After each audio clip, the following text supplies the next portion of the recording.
Amigos, muy buenas noches. Bienvenidos a una nueva edición de Redes Sin Poder. Hoy es miércoles 28 de diciembre. Bueno, estamos en una época ya de fin de año. Es momento propicio para hacer evaluaciones, para hacer reflexiones amplias sobre lo que ha sido este año que termina. Un año importante para la política peruana, un año de suma intensidad, un año con campañas de gran despliegue a principios de año, con elecciones en primera vuelta, en segunda vuelta y con un escenario político diferente. Pero los temas relacionados justamente a la corrupción o a la lucha contra la corrupción han sido los que en las últimas horas y días han tomado los titulares y han tomado, digamos, las primeras planas de todos los medios de comunicación. Son temas que llaman la atención de la opinión pública, son temas que preocupan de manera muy intensa por la manera como esto ha venido ocurriendo. Tenemos un informe preparado sobre los últimos, digamos, hechos conocidos del caso Odebrecht. Como ustedes saben, esta empresa brasilera, y a través de su principal ejecutivo, ha aceptado la delación, que es una confesión donde ellos reconocen haber pagado de manera ilegal para la obtención de una serie de obras en varios países de América Latina, donde también se encontraría o se encuentra el Perú. A ver, escuchemos un informe de unos minutos y enseguida regresamos con la primera entrevista, que tiene que ver, por supuesto, con una serie de hechos y acontecimientos de carácter penal, algo de el caso que verán ustedes en los siguientes minutos, pero hay varios temas importantes. ¿Qué va a pasar, por ejemplo, se lo digo rápidamente, con el caso del congresista Carlos Brus? ¿Será sancionado? ¿Será, digamos, invitado a dejarle el Congreso de la República para ser entonces procesado penalmente? ¿Se justifica pedir unos policías para un restaurante que ocurra esto con él? ¿Es un delito realmente lo que hizo el señor Carlos Brus como congresista al pedir que parte de un grupo de policías vayan a su restaurante a cuidar las afueras porque llegaban personalidades? ¿Eso es un delito? ¿Qué va a pasar con el caso del señor Alejandro Toledo? Había una pieza que faltaba en el rompecabezas que parece que ya apareció. Esta pieza no está acá en el Perú, está afuera y podría implicar seriamente al expresidente de la República, ahora sí. También está el caso de Ollanta Humala de Nadine Heredia. ¿Va a irse Nadine Heredia a trabajar a Europa? ¿En qué, digamos, situación se encuentra Ollanta Humala frente a las diversas acusaciones que hay en torno a él? Ella tiene por lo menos 10 juicios o 10 investigaciones fiscales. ¿Y qué va a pasar también con el caso justamente que comentamos al principio del programa? Todo esto requiere de un análisis, yo creo que penal, ¿no? Usted también solamente va a coincidir conmigo. Nosotros no somos, por supuesto, abogados penalistas, ni mucho menos. Así que yo creo que sí, a usted estoy seguro que le va a ser de mucha utilidad escuchar al invitado que tenemos esta noche. Pero no le voy a decir quién es, sino mire usted primero el segmento que tenemos de introducción de algunos segundos y después le cuento quién está con nosotros esta noche para comenzar el programa. Adelante, por favor. El caso Odebrecht sigue trayendo cola. Esta vez el presidente del Consejo de Ministros, Fernando Zavala, señaló en conferencia de prensa que la empresa Odebrecht no licitará en concursos convocados por el Estado en un futuro. Tenemos el compromiso absoluto de apoyar y colaborar con todas las investigaciones que sean necesarias para que quienes resulten responsables sean identificados y sancionados. También se informó que se decidió asignar un presupuesto adicional al Ministerio Público y a la Procuraduría Anticorrupción para las futuras investigaciones por dicho caso. Zavala refirió también que se acelerará las investigaciones para así poder identificar y sancionar a los malos funcionarios involucrados en el caso Odebrecht. Yo creo que también tenemos que diferenciar obras que han venido ejecutándose y los actos de corrupción que se han podido cometer alrededor de algunas de estas obras. Las investigaciones que nosotros vamos a apoyar justamente van a determinar en qué casos, en qué proyectos, en qué licitaciones sí hubo actos de corrupción y sobre eso se tendrá que intervenir. Por otro lado, la bancada de Fuerza Popular presentó mediante un comunicado una moción exhortando al Poder Ejecutivo, Poder Judicial y al Ministerio Público para tomar medidas necesarias y acelerar las investigaciones en el caso. En uno de los puntos del comunicado se señala que el Parlamento instalará la Comisión Investigadora Lavallato para así identificar a los funcionarios involucrados en el caso de corrupción que envuelve a 3 gobiernos pasados. Bueno, como ustedes ven, aprecian, como ustedes han venido leyendo o, digamos, conociendo, este tema vinculado a Odebrecht no es un asunto pequeño. En realidad es un asunto de enorme, digamos, trascendencia. Recién está comenzando la investigación. Se ha conocido un informe preliminar de un juzgado en los Estados Unidos.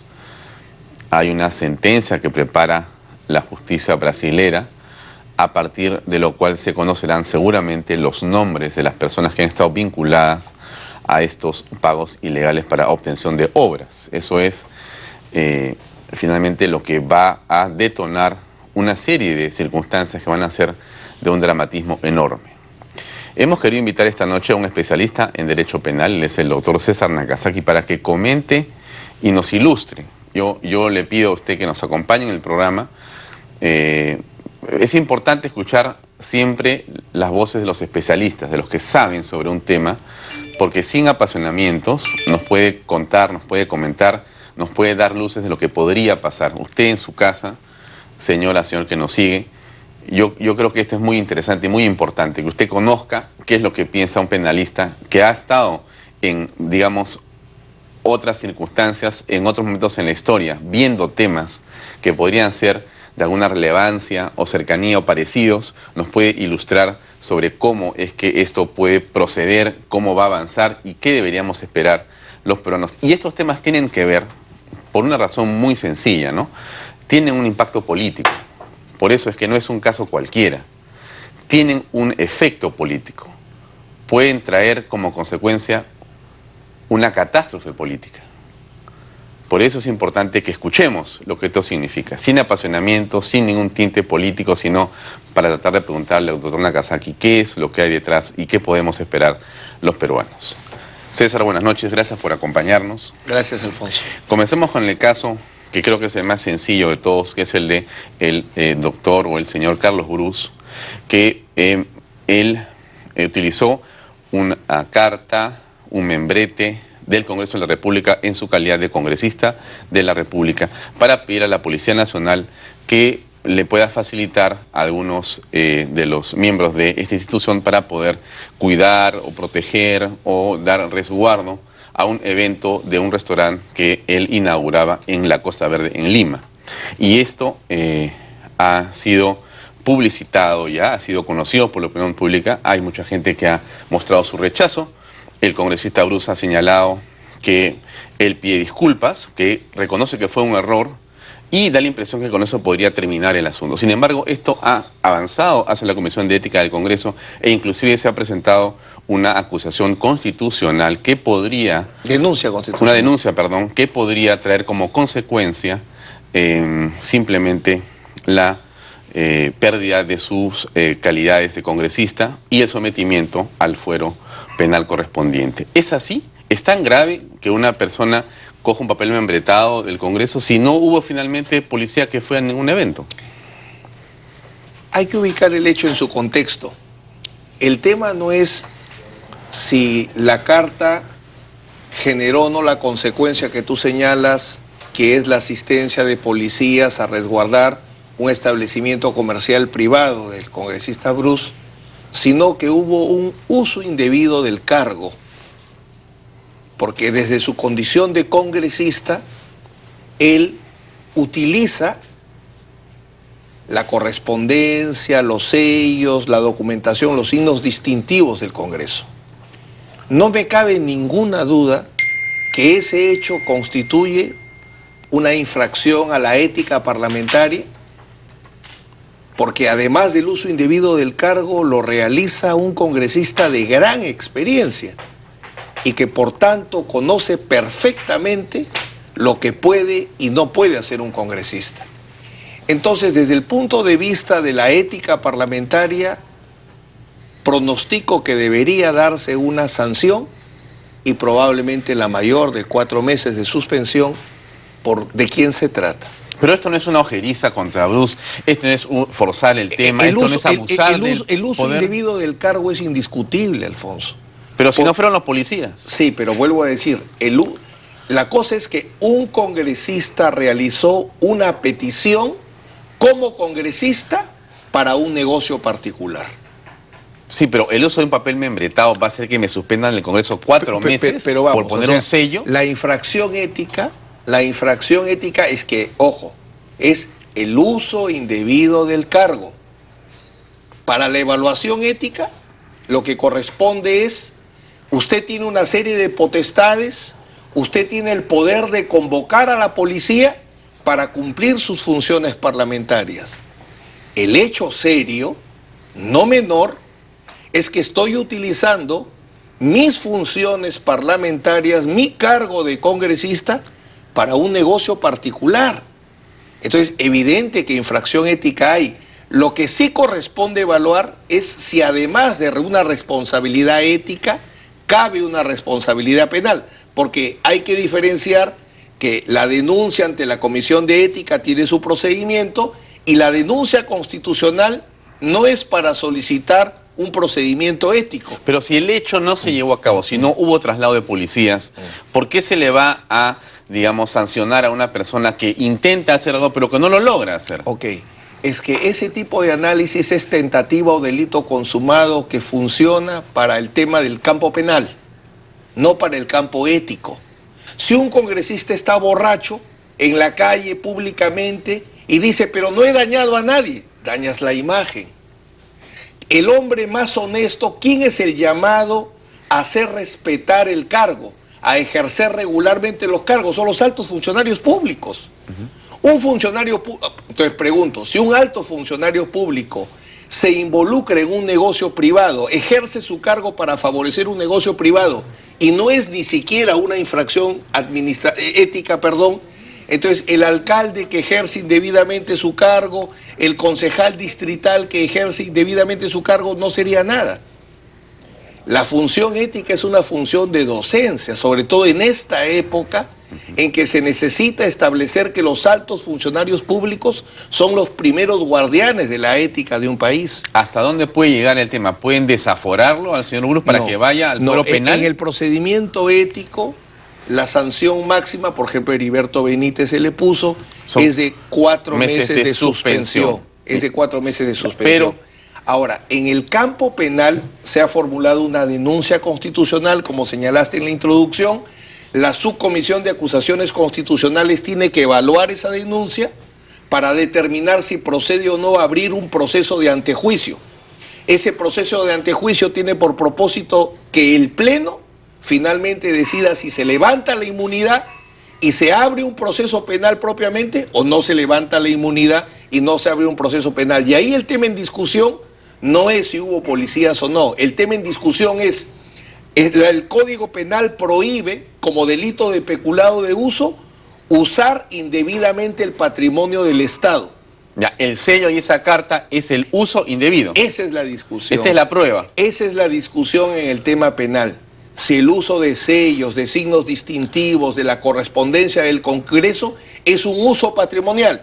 Si la respuesta es que es un uso patrimonial, estaríamos en un caso de peculado de uso. Ya, pero entonces con peculado de uso también se puede decir que estarían incurriendo un ministro de Estado que utilice el carro para poder mandar comprar pan, no sé, a sus hijos, o mandar al colegio a sus hijos, o irse a la playa el fin de semana. La jurisprudencia peruana ha marcado que constituye delito de peculado de uso el uso de un vehículo oficial para temas particulares. Ahora, en el tema penal, yo creo que es un tema para discutir, no con la honestidad que corresponde al caso. No debería llegar hasta ese lugar. Así como hablo con firmeza que una ilícito ético profesional existe. Ya. En el tema penal es un tema debatible, y el Congreso tendrá que evaluarlo, espero, con especialistas de por medio, ¿no? Porque el gran problema del antejuicio es que lo realizan congresistas que no tienen el expertise necesario que exige el artículo 100 de la Constitución, ¿no? Ya, muy bien, entonces casi seguro que los 4 meses La infracción ética no me cabe la menor duda que existe. El perdón, la disculpa, que está muy bien que se haga, es como que el ratero devuelve el carro, ¿no? Claro, ya robó. No exime de responsabilidad. Entonces el uso indebido del cargo es indiscutible, pues. Ya, bueno, Que o sea, Carlos Brus, con su experiencia parlamentaria, sí, no sí, sepa, obviamente. claro, ya. Caso 2, el señor Alejandro Toledo y el tema de Ecoteva. Ahí decían, no, el dinero viene del señor Maiman, que le ha prestado la plata porque son muy amigos, y con esa plata él pagó la casa de Casuarinas, pagó la casa en el edificio Omega, pagó la hipoteca de la casa de Punta Sal, pagó la hipoteca de la casa en Surco. Todo está bien, están molestando, es un tema político, me quieren molestar. Yo soy la estrella de la política peruana, el error estadístico. Entonces, ahora, ¿cuál es el problema? ¿Qué ha pasado? La creación de una empresa offshore, el utilizar a la suegra, la presencia del presidente Toledo cuando se forma Ecoteva. En la ciudad donde En Panamá. En Panamá. En Panamá. La falta de lógica económica para que sea una operación de Maiman. O sea, ¿cuál era la lógica económica para que Joseph Maiman realice una inversión utilizando esa mecánica?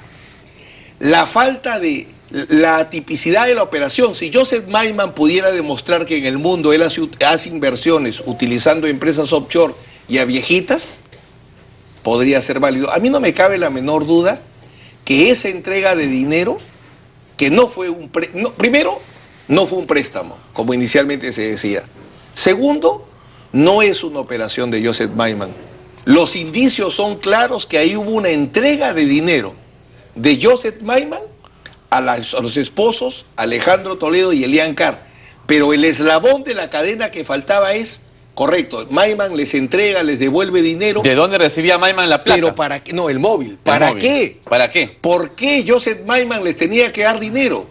Creo que el último eslabón de la cadena se empieza a responder. ¿Cuándo? Cuando se descubre que empresas brasileras, Correa y Camargo, deposita dinero en una empresa de Joseph Maiman. Salvo que Joseph Maiman acredite que estaba asociado a la construcción también y de repente también resulta un constructor de puentes y carreteras. Si no hay ninguna justificación para ese depósito de dinero de Camargo Correa a la empresa de Joseph Maiman, ahí estaría el último eslabón de la cadena que a mi modo de ver podría consolidar ya definitivamente un caso penal en Ecoteva, ¿no? Además son las mismas cantidades. Hay una serie de elementos que hay que trabajar, pero creo que ahí ya está el porqué. Ahora obviamente hay que desarrollarlo, ¿no? Tenemos el tema de desarrollar la ruta a seguir, ahora depende del fiscal, que hasta ahora no tenemos el gusto de conocer quién es. Lo que me preocupa en los temas de la corrupción brasilera es que hasta ahora, ¿quién es el fiscal empoderado? Tenemos en el caso de Martín Belaúnde, del caso de los exgobernadores regionales, ahí sí tenemos un fiscal empoderado que lleva adelante un caso. En el caso más importante de corrupción de la historia del Perú, 3 gobiernos, empresas transnacionales que utilizaban presidentes de la República del Brasil como el gran brazo para poder penetrar. Hasta ahora la Fiscalía no empodera un caso. No hay un fiscal empoderado, no hay una investigación empoderada, no hay un equipo. Y eso a mí me preocupa porque ya va pasando el tiempo, ¿no? Hablemos del caso de Ollanta Humala y Nadine Heredia. La señora Heredia está por resolver si va o no va a viajar a Europa para hacerse cargo de este puesto que tiene allá en la FAO. Es una cuestión de días o de horas que su situación se resuelva. Ya está para resolverse la apelación. Ya, ella se le permite y viaja y vendría sin problema. Ahí son dos temas. ¿Cuál es el problema? Ya tiene 10 investigaciones fiscales, si no me equivoco. Ahí hay 2 temas. El pedido del fiscal que solicita que pase de comparecencia a prisión preventiva. Ese pedido no tiene ningún sentido. Elian, en el caso de Nadine Heredia, si hubo error o no en la comprensión de cuál era la regla de conducta, si solamente debía comunicar para salir o debía obtener una autorización para poder salir, es problema del juez que no lo aclaró y en todo caso de su defensor. No es problema de ella. Ella comunicó su salida y más aún, si es verdad lo que dice su abogado, que hace varios meses atrás no la requerían para ninguna declaración ni le pedían ninguna información. Casi un año, según ha dicho No me él. cabe duda que prisión preventiva no va a haber. Ahora, el segundo pedido. Impedimento de salida. El segundo pedido, que ella pueda trabajar en el exterior mientras que desarrolle el caso, lo veo difícil. Lo veo difícil. Yo te diría que por la coyuntura más que todo. Porque si ella no tiene obligaciones procesales porque no le están requiriendo información, ojo que Nadine Heredia, como todo procesado en el Perú, goza de presunción de inocencia. Al día de hoy es inocente y por tanto tiene derecho a trabajar, salvo que el derecho a trabajar perjudique el desarrollo del proceso. Entonces, si yo tengo un año que no me llaman ni siquiera para saludarme, quiere decir que no me necesitan en la investigación. Pero más allá de lo legal, ¿qué dice la ciencia o el arte, entre comillas, judicial? Yo no creo que las agendas, ya con el caso Lavallato, empezando en el Perú, permitan que ella pueda regresar a trabajar en el exterior. Creo que va a retornar un impedimento de salida o algún otro tipo de restricción. Me permito pronosticar que así es que actuará el Poder Judicial. El caso de Ollanta Humala, ¿en qué estado se encuentra? Bueno, el presidente Humala la próxima semana tendrá que declarar por primera vez como imputado. Siempre ha declarado como testigo hasta ahora en los diversos casos a los cuales qué bueno que esté asistiendo, porque no solo lo favorece a él, sino favorece al país la actitud del presidente Humala, pero siempre fue testigo. Hoy día ya es imputado el presidente. ¿Por qué cambió la condición? ¿Qué cosa, qué ocurrió, qué hecho apareció nuevo? Okay. Primero que son hechos anteriores al ejercicio del cargo. En el ejercicio del cargo el presidente de la República no puede ser procesado por hechos que se den durante el ejercicio de la presidencia de la República, pero que es un hecho anterior. Por eso no había ninguna limitación y como el mismo presidente Humala dijo que él responde por las finanzas del Partido Nacionalista y no su esposa, entonces era de cantado que evidentemente lo tenían que incorporar y que ahí tendrán que explicarse, porque en ese primer caso es los financiamientos, las fuentes de financiamiento, bueno, en ese caso de la alianza con el Partido... ¿Nacionalista? No, es antes del nacionalismo. Estamos hablando de Unión por el Perú, la alianza que hacen con Unión por el Perú. Entonces, esa fuente de financiamiento es lo que se viene trabajando. Y en ese caso es que hay el proceso. Ahora, en otros casos, como tú bien has señalado, ahí se tendrá que consolidar, no sé en cuántos casos, porque tantos son los temas que contienen las agendas de la ex primera dama, que ahí se va a desarrollar un número importante de casos, y Lavallato potencia inmensamente la información que respecto a empresas brasileñas hay en las agendas, ¿no? Ya, por eso, hablamos entonces de las agendas. Las agendas fueron desconocidas, negadas, después aceptadas, y finalmente en algún momento conversamos contigo, César, y era evidente que la agenda muestra la ruta del dinero, es un mapa del tesoro. Hay que seguir simplemente esos nombres para llegar a saber qué pasó. Hay varios temas de contenido. En el tema de las agendas, la primera gran discusión que se hará en su momento, y no sé por qué hasta ahora no se inicia, es si van a constituir prueba ilícita o no. O sea, si las agendas van a servir para establecer la inocencia o culpabilidad de Nadine Heredia, es un tema que hasta ahora no se viene desarrollando. ¿Quién tiene que establecer eso? Bueno, tiene que plantearlo, entiendo, su defensa. En algún momento, por estrategia, decidirán cuándo atacar, si es prueba ilícita o no. Pero sin perjuicio de eso, las agendas dan cuenta de OAS, de pagos a la amiga de Nadine Heredia, hay menciones a funcionarios o ejecutivos de Odebrecht. Todo ese tema se tiene que consolidar en el caso Lavallato, ¿no? Bueno, hay una mención que el presidente Humala está referido en algunos documentos oficiales, ya la prensa hace cierto tiempo dio cuenta de eso, así que es evidente que meses más, meses menos, dependiendo de la decisión política del Perú, se va a conocer si la corrupción empresarial brasilera alcanza o no definitivamente a los tres regímenes que están involucrados, ¿no? Avancemos hacia lo último que mencionamos en el informe de hace unos segundos, hace unos minutos, que tiene que ver con el caso Odebrecht. En Brasil, Marcelo Odebrecht se ha acogido a la delación, también otros funcionarios de esa empresa, y han confesado, han comentado, han señalado los detalles frente a los juzgados brasileros. La aceptación de todo ese proceso será en los próximos meses, entendemos, en Brasil, y será, digamos, el principio realmente de la revelación de quiénes fueron, en el caso del Perú y en todos los casos, las personas que recibieron estos dineros para favorecerlos en obras. que han sido funcionarios públicos. ¿Se entiende o se supone que pueden haber sido presidentes, ministros de Estado o funcionarios de diversos, digamos, estamentos de la función pública? Este hecho, hoy día decía el doctor Gutiérrez, el defensor del pueblo, decía que esto va a poner a prueba al sistema jurídico, judicial y anticorrupción en el país. ¿Cuál es la dimensión de un caso que, digamos, abarca tantos gobiernos y es tan complejo? Tú mencionabas la experiencia profesional que he tenido en otro tipo de casos similares durante el gobierno de Alejandro, de mi maestro Valentín Paniagua y de Alejandro Toledo. Tuve la responsabilidad de asumir la defensa de muchos altos funcionarios públicos del gobierno del presidente Fujimori, pero al igual que en la época de Leguía se perseguía a exfuncionarios. Este es un caso, el actual de Lavallato, versión peruana, que no tiene precedentes, porque son 3 regímenes e incluso puede alcanzar al régimen político en ejercicio, porque hubo funcionarios, sobre todo del gobierno de Alejandro Toledo, que hoy ejercen los más altos cargos de la magistratura peruana. Por lo menos a saber, el presidente de la República, Pedro Pablo Kuczynski, fue ministro de Economía y fue presidente del Consejo de Ministros durante el gobierno... Entonces, 3 regímenes anteriores y el régimen actual no tiene precedente en la historia del Perú.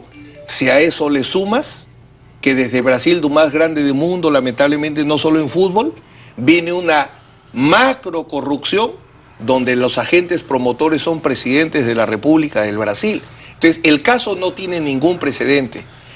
Y la experiencia peruana es que cuando hay megacasos, la Procuraduría, la Policía, la Fiscalía y el Poder Judicial no están preparados. Lo primero que hay que analizar acá es, ¿hay organización o no hay organización? ¿Por qué no estamos preparados, Mira, César? Hoy día salió el presidente de Consejo de Ministros a decir que va a asignar una cantidad mayor de presupuesto. ¿Es dinero lo que se necesita? Presupuesto, por supuesto que sí. Equipo. Yo acabo de venir hace unas semanas de la Fiscalía de Crimen Organizado de Chiclayo, donde en el norte se supone que las organizaciones criminales azotan al pueblo de Lambayeque, de La Libertad. La Fiscalía de Crimen Organizado, 3 fiscales en un cuartito que es más chico que un baño. No hay peritos.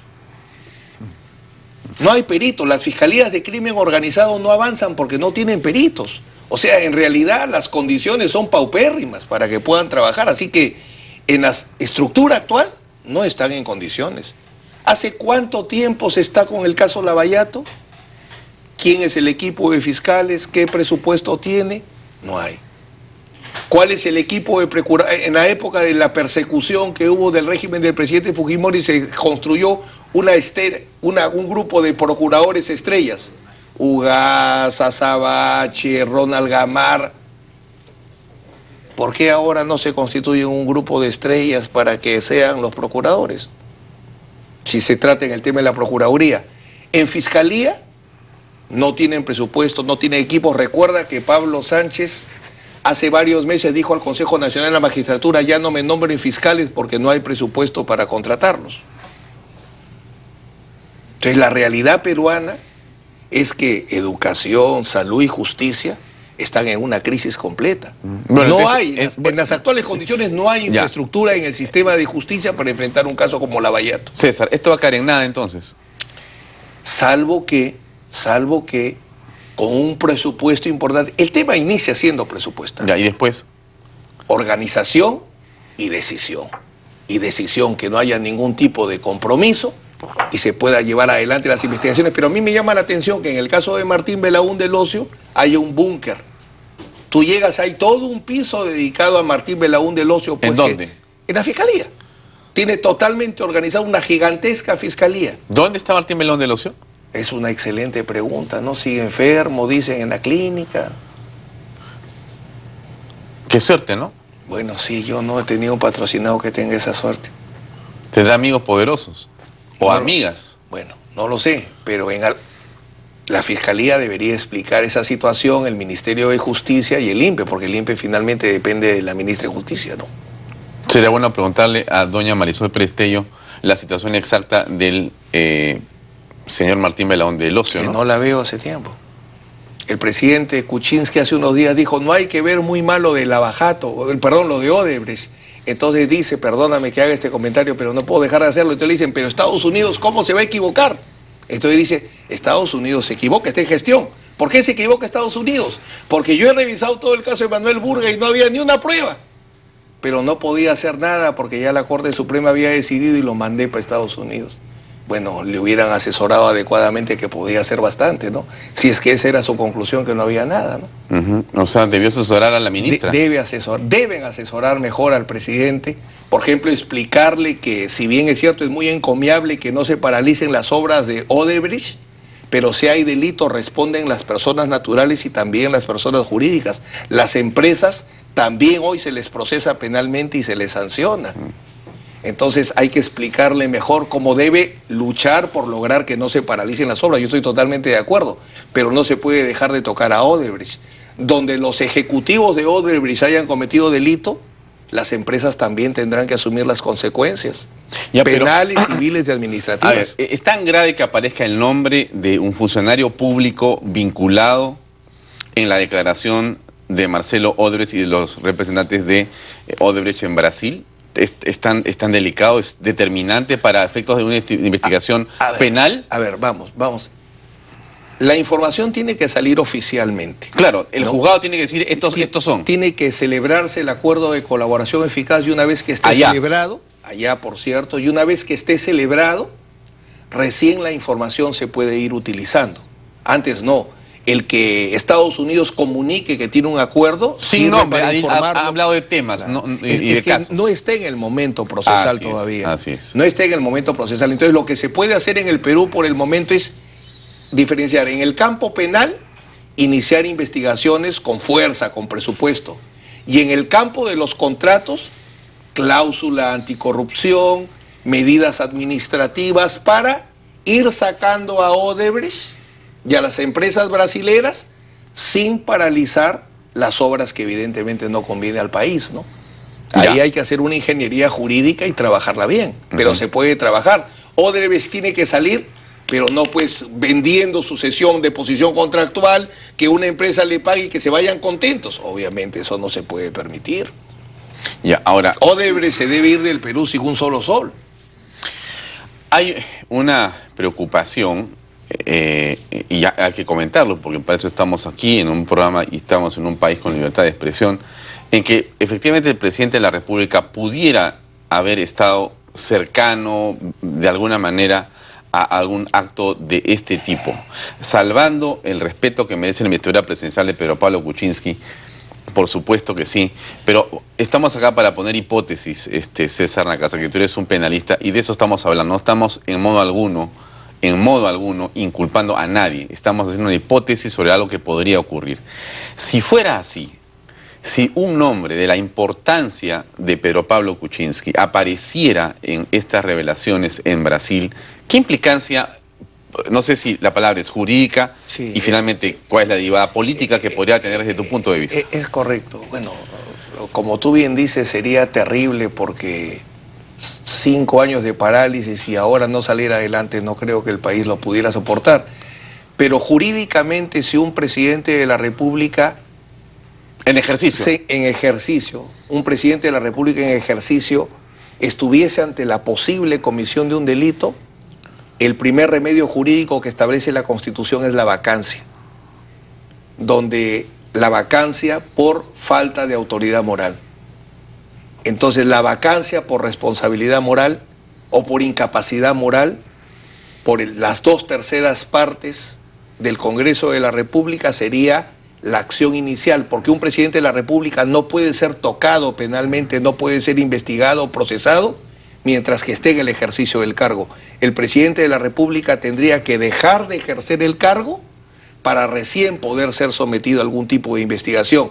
Y ese mecanismo solo podría ser la vacancia, que tendría que establecerle el Congreso, repito, con las 2/3 partes de su formación calificada, ¿no? Ahora, hablar de esto César, no es ser tremendista, no es ser irresponsable, o sea, estar señalando que esto podría ocurrir con Pedro Pablo Kuczynski, no es poner una cuota de dramatismo innecesario.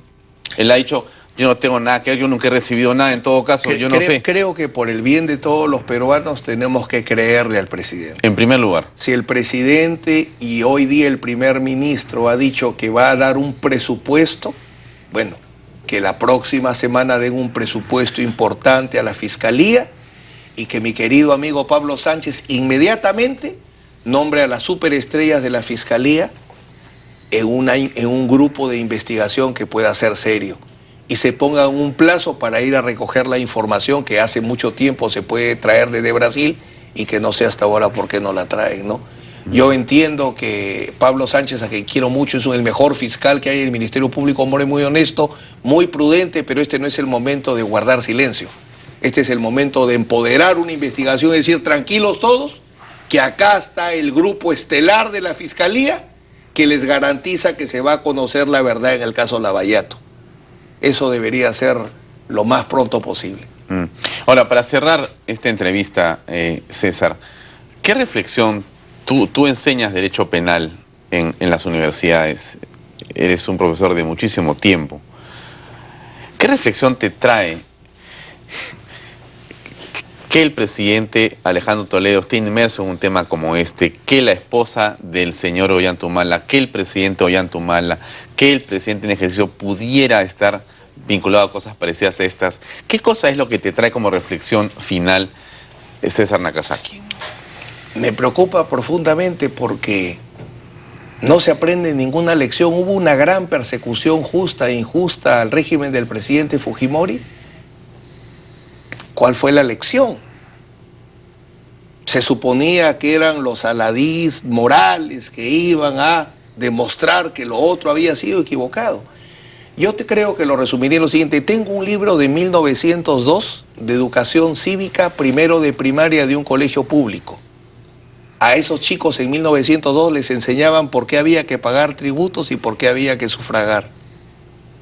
Tú y yo hemos estudiado en la Universidad de Lima, hermano. ¿Quién nos enseña que la abogacía es un servicio público, una misión social? Entonces creo que tiene que llegar un momento en que alguien empiece a hablar seriamente en los temas de prevención, que no hay.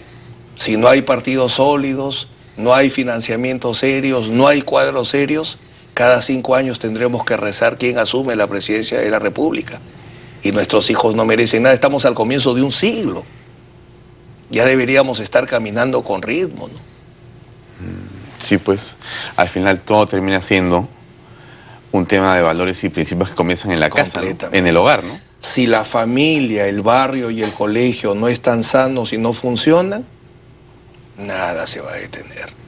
La empresa reemplazó a la familia y eso ha generado toda una serie de problemas, ¿no? Muy bien, César Nakazaki, gracias por acompañarnos, muy amable. Gracias también.